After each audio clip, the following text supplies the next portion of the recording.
Hello everyone. Today we are going to deal with a new poem, Do Not Stand at My Grave and Weep, and it was written by Mary Elizabeth Fry. So come, let's see our poem. Do not stand at my grave and weep. Do not stand by my grave and weep. I'm not there. I do not sleep. I'm the thousand winds that blow. I am the diamond glints in snow. I am the sunlight on ripened grain. I am the gentle autumn rain. As you wake with morning hush, I am the swift uplifting rush of quiet birds in circling flight. I am the day transcending night. Do not stand by my grave and cry. I'm not there. I did not die. So, before going deep into our poem, let's see about our author. Okay, Mary Elizabeth Fry. So, who is the author of our poem? Mary Elizabeth Fry. She was born on 13th November 1905 and her place of birth is Dayton, Ohio, the United States. Okay, and she was known for her poetry. Okay, our author Mary Elizabeth was known for her poetry and she died on September 15th, 2004. So this is just or idea of our author. Come, let's see our poem. So look, do not stand by my grave and weep. I'm not there. I do not sleep. So our speaker is asking the readers not to mourn for her death, and she says that she's not there. She's not in the tomb. She's not in that tomb, and she's not asleep too. Okay, our speaker is asking that not mourn for her death, and she's not in the grave. So you need not to be weeping because she's not in the grave or she's not sleeping. So let's see where she is. I am a thousand wind that blow. I am the diamond glints on snow. Then she says that where she is. Okay. In the first answer she says that she is not in the tomb. Now she in the second stanza she makes clear where she is now. The speaker explains that they exist in nature, that she exists in nature, such as the wind and the sparks of the snow. So she says to her dear ones or the readers that she is not in the tomb, but she is around them, who is around them in the form of wind, in the form of snows. And she explains that she is not in the tomb, but she is around them in the nature, around them in the nature, in the form of wind that blow or the glints of snow. This suggests that the spirit of the person lives on in the nature around us. So this states that the death is not an ending of a person, but a life is but life is eternal. That life is eternal. In third stanza, let's see. I am the sunlight on ripened grain. I am the gentle autumn rain. Now she says that now she's continued to describe how she is now. She says that she is in the form of elements of nature, like the sunlight on the grain, sunlight that shades on the grain, and the autumn rain represents the beauty and the gentleness of life. So she is in the form of sunlight on the ripened grain, and in the form of autumn rain that cools everyone. Okay, she is in the form of sunlight on the ripened grain, and also in the form of autumn rain that cools everyone. Come, let's see. When you awake in the morning hush, I am the swift uplifting rush.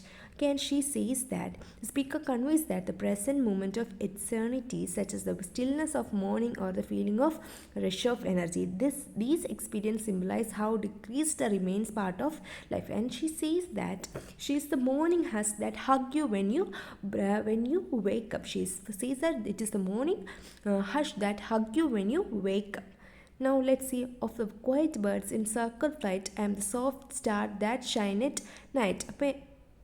And then what she's saying that she's one among the birds that circles on the sky. She's one among the birds that circle on the sky, and also the star, and also the star that bright or shines during the night. But she is in the form of what? In the form of wind that blow, and she is in the form of the snow that in the form of the snow, a glimpse of snow, and she is in the form of the sunlight that ripen on the sunlight on the ripened green, and she is the form of what? Autumn rain that cools everyone, and she is in the form. She is one among the birds that circles over circles on the sky, and she is also one among the shining stars that shines during the night. And by showcasing this example, she's commenting that she's saying to her dear ones and the readers that she is not dead. She is not dead. She is with them in the form of nature's elements. She is not dead. She is in the form of the nature's elements. So let's see. Through this line, she tries to explain us that that our body is perishable, but our soul is eternal. So through these lines, that our poet or our speaker, she tried to express that the body is perishable, but our soul is eternal. It has no ending. It will remains in the part, as it's a part of elements of nature till our end. Okay, this is what our poem explains. Now let's see the other parts of our poem. So let's see our analysis of the poem. So see, the poem is in the tone of calm, peaceful, and reassuring. So you will be understanding, right, that the poem is in a calm. It is in a calm tone, and it's something. This poem shares our mind with what? Peacefulness and reassuring, and she assures to the audience, assures to her dear ones and the readers that she is still with them in the form of elements of nature. Then the poem is composed of 6 quadrants, 4-line stanza with a regular scheme of ABCD. So its rhyming scheme is ABCD. Okay, now let's see the theme of our poem. The theme of the poem, "Do Not Stand at My Grave and Weep" by Mary Elizabeth Fry, revolves around life after death and the idea of eternal presence. Okay, that's what we explained, that in this poem, it says our speaker tries to make us make us aware that the life is eternal. The soul is eternal, even though our body is perishable.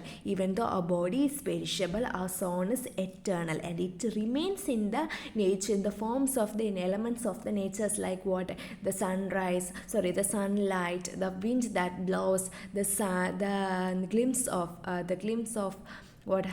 A snow, then what? The birds that circles the sky, the stars that shines. Okay, this by showing these elements of nature, she makes us understand that our soul is eternal and it doesn't have an ending. It conveys comfort and reassurance to those who are grieving, urging them not to mourn for the physical absence of the loved one. Yes, by showing this, the poet makes us aware, that tries to make us understood that no need to cry, or no need to be sad for the physical absence of someone, because they will be present you with the end of your life, as their soul has no ending. He or she will be with you in the form of the elements of nature, as their soul is eternal.